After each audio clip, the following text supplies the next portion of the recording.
Hi, and welcome to the Feed Zone, where we bring you the latest in popular media about endurance sports and the different things that you can apply to your training that will make you a faster, stronger, and healthier athlete. My name is Jason Flores, and I go by JFlow here. So, welcome. Quick medical disclaimer before we get started that the only purpose of this live stream is to educate and to inform, and it's not a substitute for professional care by a doctor or any other qualified professional. This live stream is also provided on the understanding that it does not constitute medical or any other professional advice or services. The goals of the live stream today are pretty simple. Present current articles in the media covering food and hydration and see how it relates to endurance sports. And also to open up a dialogue for viewers to ask questions and to get advice and to talk about their experiences. Today, we have a really interesting article. It's brought to us by Bicycling Magazine. We've all heard of the magazine. Definitely some really great information, short and to the point. So today we're going to talk about 7 ways to avoid overeating during the winter season. It's definitely really tough, especially with the temperatures coming down. I've got athletes all across different temperature ranges. Here where we're at, it does get a little cooler, but nothing like the athletes that I'm seeing kind of with negative digits out there. So definitely a tough time to really fight those urges and essentially not trying to bulk up during these trickier months against Mother Nature during these colder times of the year. So something that we can look at. It's a great article. It's written by Celine Yeager. I'm here from Bicycling Magazine.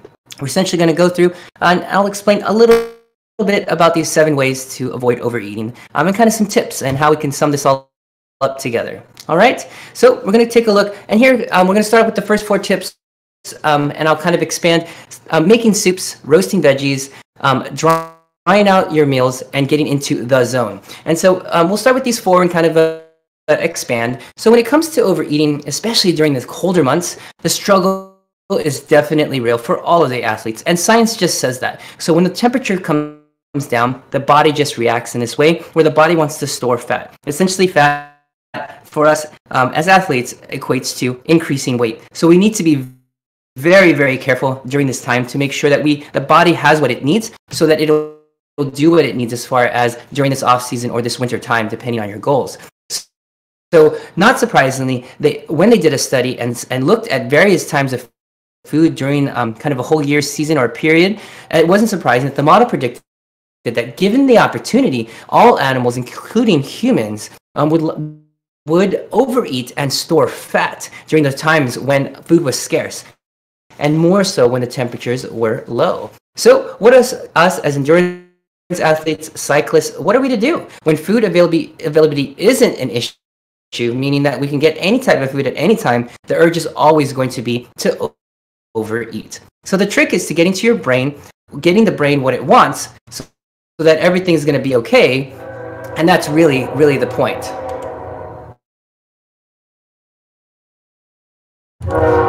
So let's get to our first point here.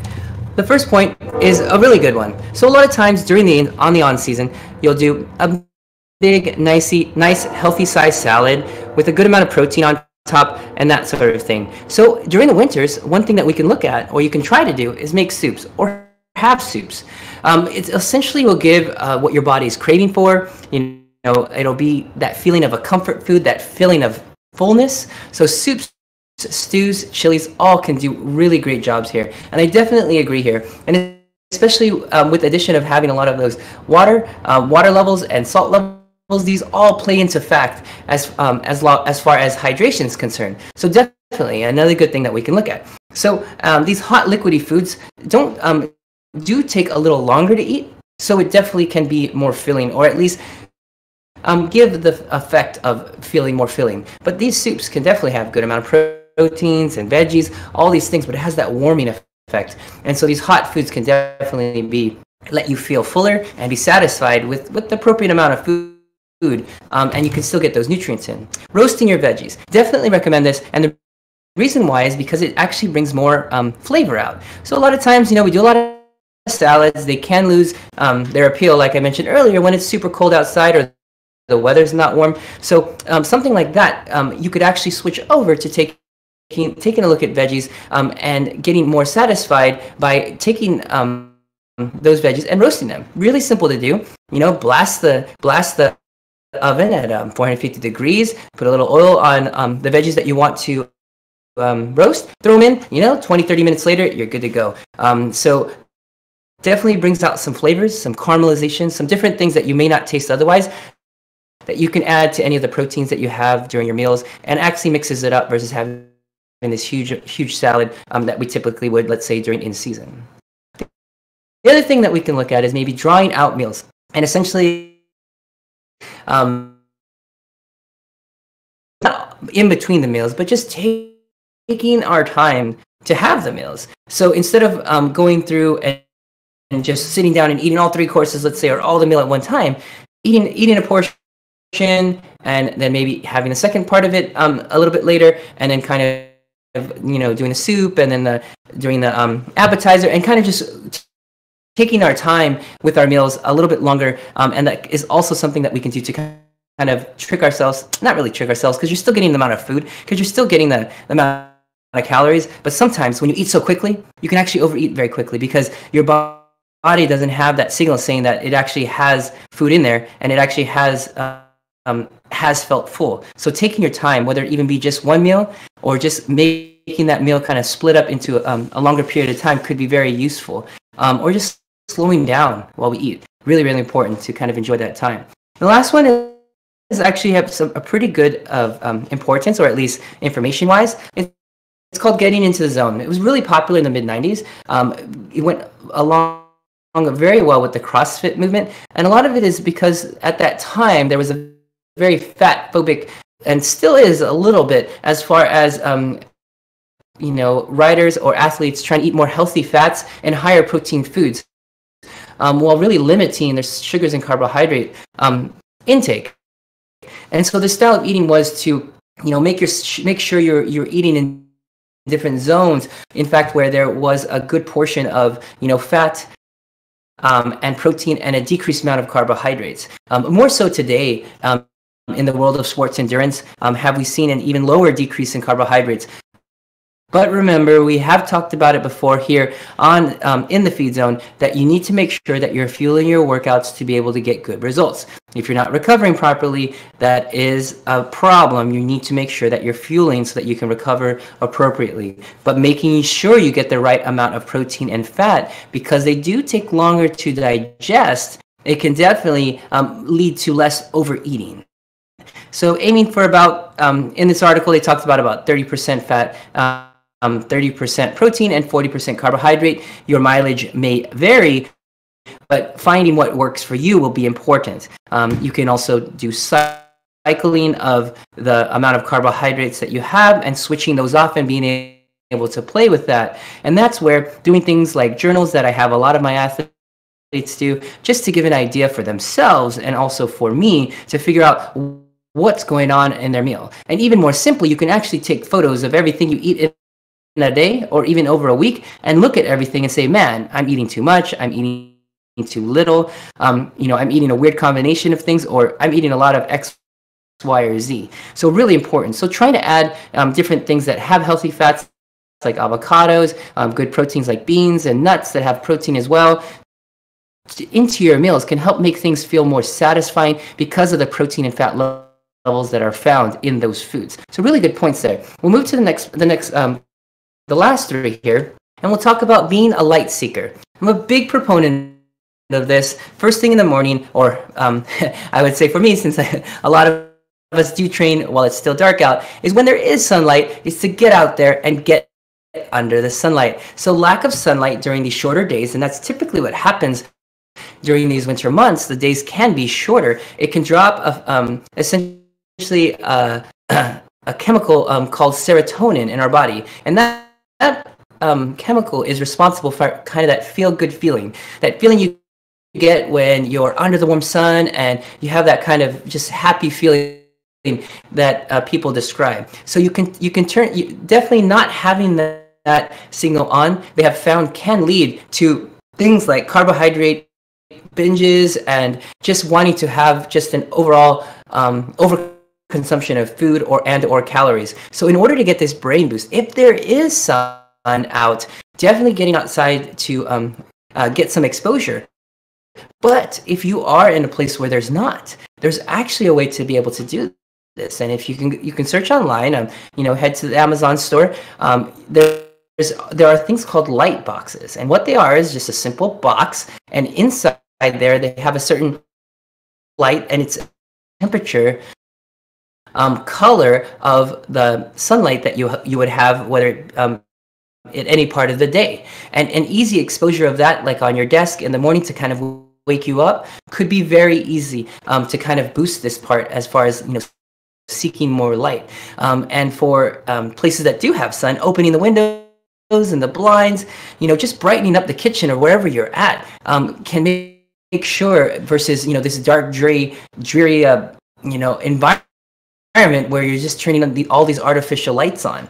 So looking to get sources of where you can get more light, allow yourself to get actual sunlight, can actually help. I have seen cases where both in my clinic, on my clinical side of things, patients come in having a lot of photosensitivity during this time of the year, and the reason why is because they're indoors under artificial light so much. So being able to try to get outside and utilize the actual sunlight, not only is it good for all the other things that it does, like vitamin D conversion and the serotonin chemical transmitters, it's just important to just feel good to get that sun when you're out.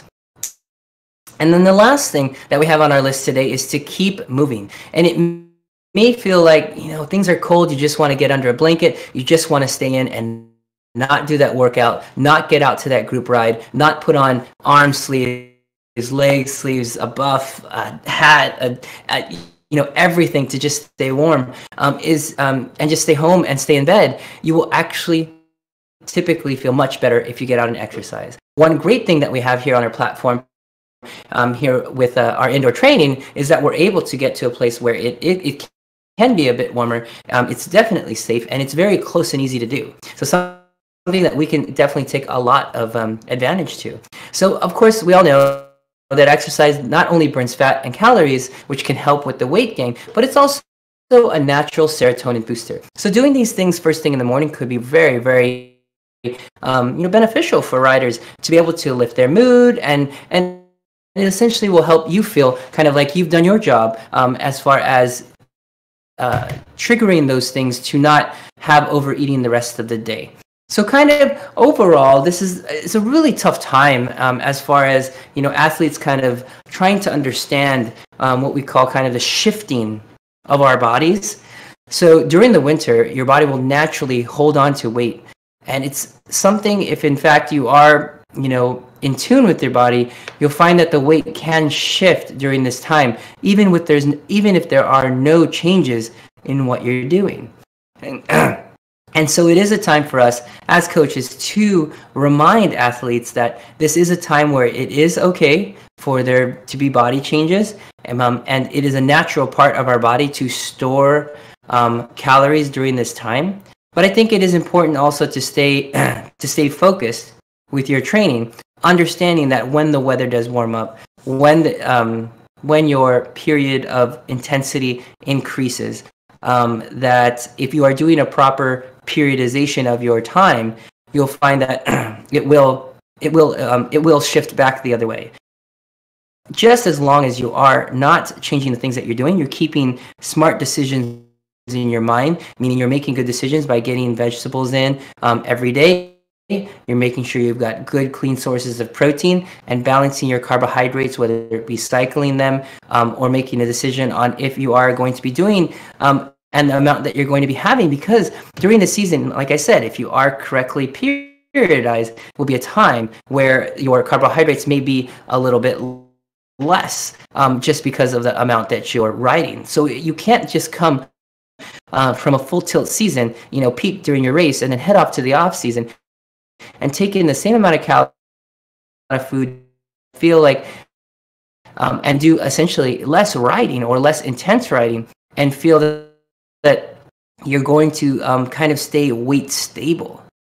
And then I guess on one of the last topics we can bring up as we chat here is if in fact weight is a good marker for us to be able to use as we look at what is kind of what is our gauge of if we're doing what we're doing. So more and more for the athletes, as we get past that first layer of the onion, where we understand kind of what we're eating and we're making good choices, the better marker would be your fat percentage, meaning getting a scale of sorts, calipers, and learning how to do those measurements accurately could be very, very useful for athletes to understand kind of what is actually shifting the scale, and not the weight scale per se, because you could easily increase muscle and then the weight would actually stay stable or increase, and then decrease fat amount, or vice versa during a certain time of the year. So it's important to understand what in fact could be a better measure, and I encourage you to take a look into,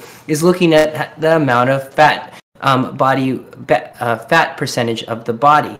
And so getting a way to be able to scale that and watch that over time could be very important.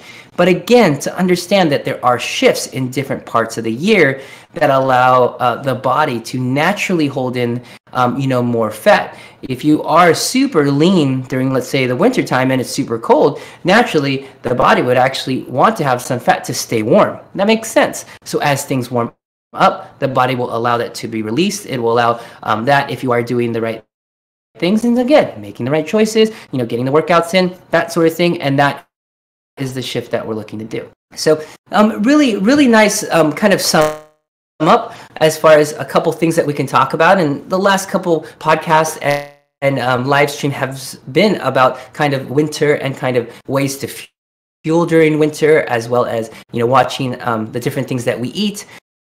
It's just a time to just better understand kind of what's going on. And so with that, I want to thank everybody for logging in to the live stream today or listening into the podcast. And if you are watching this on a replay on the live stream or the video, don't forget that you can get on your favorite podcast app and actually subscribe to this and other podcasts that we have here on the Zwift Live by ODZ.